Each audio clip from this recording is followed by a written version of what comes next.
Hey guys, how's it going?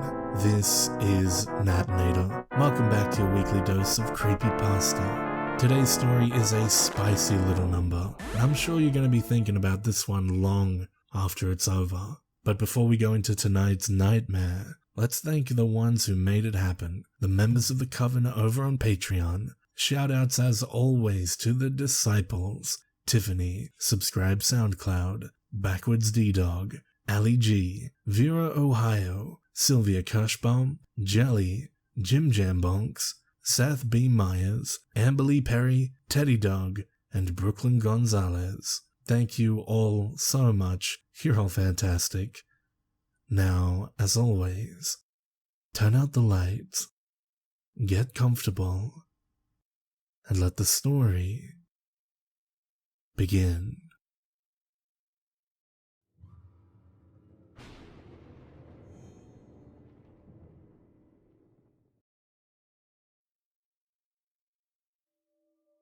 I was a nurse, fresh out of my program and eager to start working. After applying to many different hospitals, I was accepted by a prestigious private hospital, specializing in obstetrics and prenatal care. The hospital was famous for its surrogacy programs and had global reputation on delivering the healthiest and genetically superior babies. I was of course excited and couldn't wait to see my new hospitals and meet my new co-workers. I arrived at the famous Blessed Wing Hospital at 9 a.m. sharp. I was greeted by several upbeat and cheery nurses and doctors, and my attending was just as wonderful. It didn't take long for me to make friends and fit right in with the routine.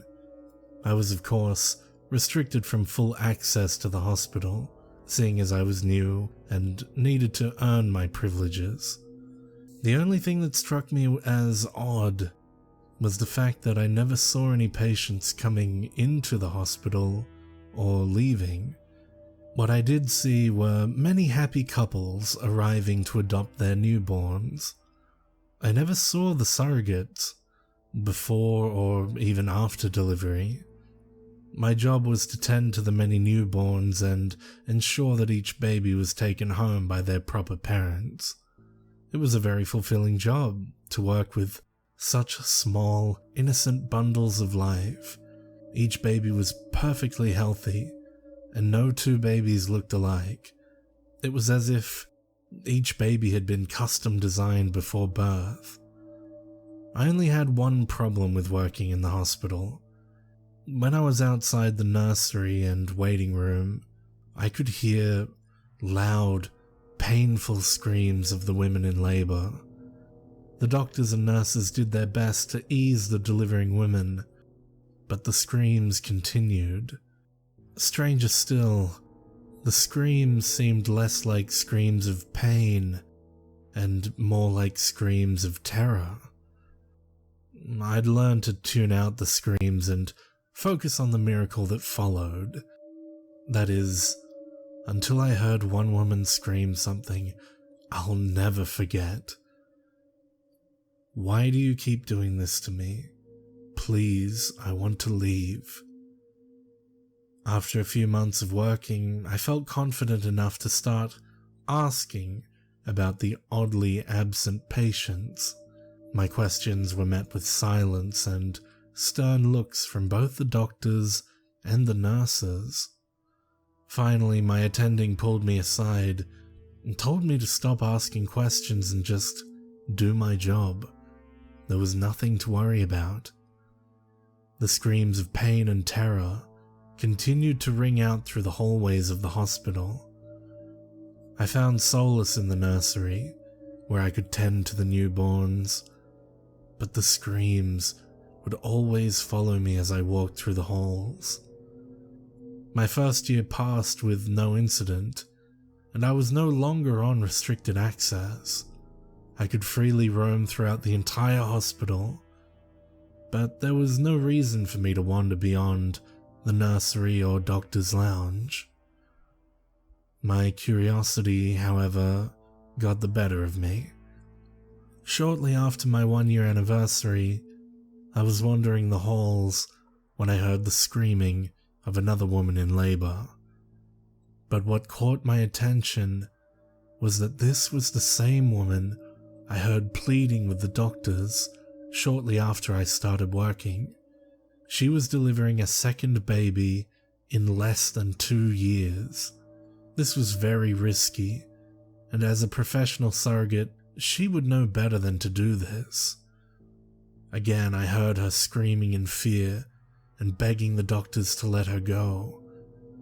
I didn't understand. Let her go? Was she being hospitalized against her will?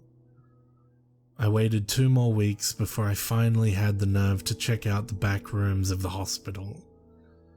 I was on the night shift, and with little activity, it was easy for me to slip by unnoticed. I found myself walking down a long hallway, with signs pointing in the direction of the numerous delivery rooms, as well as a second doctor's lounge. It was then I heard a woman cry out in pain.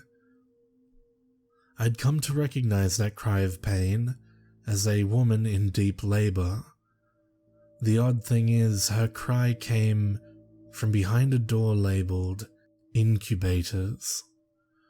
I didn't see anyone else in the maternity wing or exiting the delivery rooms, so I went into the room to check on her.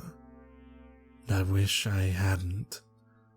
When I opened the door, what I saw sent a wave of nausea that I can still taste to this day.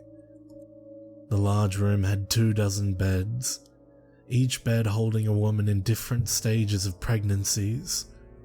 The women were all young and of various races, and each woman had both of their arms and both of their legs amputated. The women were helpless and alone. Tubes and IVs containing nutrients and fluids snaked across the women's mutilated bodies as the only means to keep them alive. One blonde woman, her belly absolutely massive in comparison to her mangled body, spotted me and begged me to help her. "Please, you have to get us out of here." I couldn't speak. I couldn't even move. I just stared at them with my hand over my mouth. "Please," she cried out again. "They won't let us leave. They keep using us, using our bodies."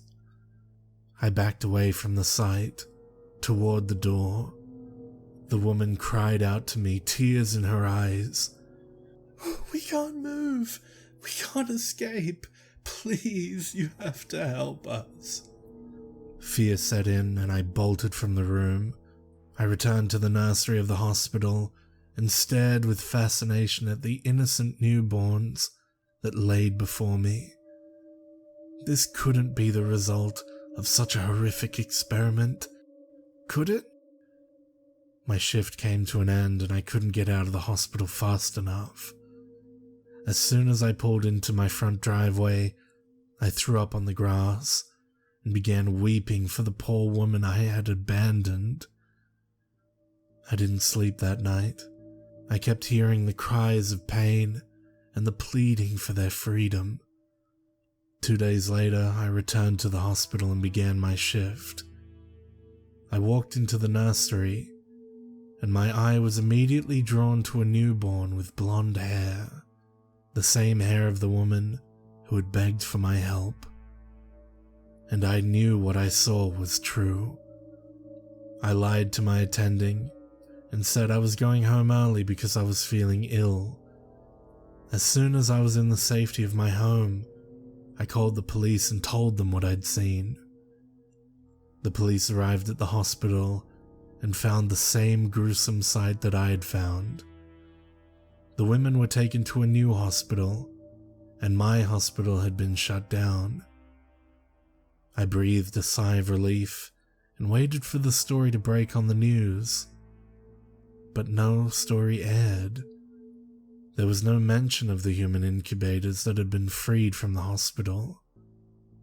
In fact, there was no record of the women arriving at the new hospital for proper care.